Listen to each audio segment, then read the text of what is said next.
எனக்கு ட்ரெயின் பண்ண கோபி சாருக்கும், எனக்கு சப்போர்ட் பண்ண எங்கள் ஸ்கூல் தலைமை ஆசிரியருக்கும், மற்ற இருபால் ஆசிரியர்களுக்கும், என் பேரண்ட்ஸ் மற்றும் என் ஃப்ரெண்ட்ஸ் எல்லாத்துக்கும் என்னுடைய நன்றியை தெரிவிச்சுக்கிறேன். இந்த காம்படிஷனை பற்றி சொல்லணும்னா, இந்த competition first level online quiz நடந்துச்சு. அதில் நான் செலக்ட் ஆனேன். Second level S A writing attend பண்ணேன். அதுலேயும் செலக்ட் ஆனேன். இந்த 2 லெவலும் ஸ்கூல் லெவலில் நடந்துச்சு. அடுத்த தேர்ட் லெவல் நான் சென்னைக்கு போய் அங்கே என்னோட பிபிடி ப்ரெசன்டேஷன் பண்ண வேண்டியதாக இருந்துச்சு. தேர்ட் லெவல் காம்படிஷன் எனக்கு கொஞ்சம் டஃப்பாக தான் இருந்துச்சு. ஏன்னா எனக்கு ஆப்பனண்ட்டாக வந்தவங்க எல்லாருமே காலேஜ் ஸ்டூடெண்ட்ஸ். அது மட்டும் இல்லாமல் காலேஜ் முடிச்சுட்டு வேலைக்கு போகிறவங்க தான் எனக்கு ஆப்பனண்ட்டாக வந்திருந்தாங்க. எனக்குள்ள இவங்களுக்கு கூட நான் போட்டி போடணுமா அப்படின்னு கொஞ்சம் பயமாக தான் இருந்துச்சு. இருந்தாலும் எனக்குள்ள இருந்த தன்னம்பிக்கை, உன்னால முடியும், நீ செய்யலான்னு சொன்னதால நானும் போய் என்னுடைய பிபிடியை ப்ரெசென்ட் பண்ணேன். ப்ரெசென்ட் பண்ணி முடிச்சதுக்கப்புறம் ரிசல்ட்டுக்காக வெயிட் பண்ணிட்டு இருந்தோம். ரொம்ப பதற்றத்தோடு இருந்த நேரத்தில் நல்ல ரிசல்ட் வந்துச்சு.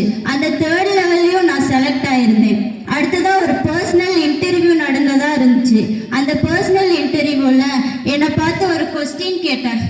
பிஎம்ஐ மீட் பண்ண நீ என்ன கொஸ்டின் கேட்ப அப்படின்னு கேட்டாங்க. நான் சொன்னேன், எல்லா முதலீடுமே நகர்ப்புறத்தை நோக்கியே போயிட்டு இருக்கு. கிராமப்புறத்துக்கு அதிகமா எதுவுமே கிடைக்கிறது இல்லை. எங்களுக்காக உங்களால ஏதாவது செய்ய முடியுமா அப்படின்னு நான் கேட்பேன்னு சொன்னேன். அந்த இதுலயும் நான் செலக்ட் ஆனேன். செலக்ட் ஆகி அடுத்த லெவல் காம்படிஷன் டெல்லிக்கு போறதா இருந்துச்சு. எங்க டாபிக்ல மொத்தம் 5 பேர் செலக்ட் ஆயிருந்தோம். அதுலயும் ஸ்கூல் ஸ்டூடெண்ட்ஸ் அப்படின்னு சொல்றதுக்கு நான் மட்டும்தான் இருந்தேன். மற்றவங்க எல்லாருமே காலேஜ் ஸ்டூடெண்ட்ஸ். அவங்களும் எனக்கு நல்ல சப்போர்ட் பண்ணாங்க.